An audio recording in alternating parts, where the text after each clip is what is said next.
رسول اللہ صلی اللہ علیہ وسلم نے فرمایا، موت کی آرزو نہ کرو، اگر تم نیک ہو تو شاید زیادہ نیکی کر سکو، اور اگر بدکار ہو تو توبہ کر کے اللہ کو راضی کر سکو۔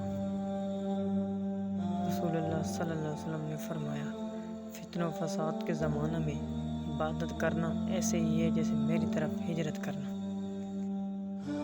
حضرت ابو ہریرہ فرماتے ہیں کہ رسول اللہ نے فرمایا کہ اللہ تعالیٰ فرماتا ہے کہ جب میں کسی مومن بندے کی محبوب چیز اس دنیا سے اٹھا لیتا ہوں، پھر وہ ثواب کی نیت سے صبر کرے تو اس کا بدلہ جنت ہی ہے۔ صحیح بخاری۔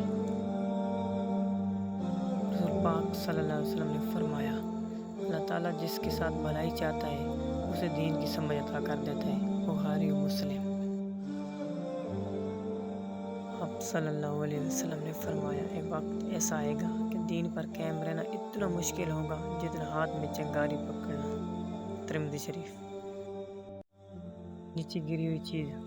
اللہ کے رسول نے فرمایا، اگر تمہیں کوئی نیچے گری ہوئی چیز ملے تو 1 سال تک اس کا اعلان کرتے رہو، اگر اس کا مالک مل جائے تو ٹھیک ہے، ورنہ اسے اپنے مال میں شامل کر لو۔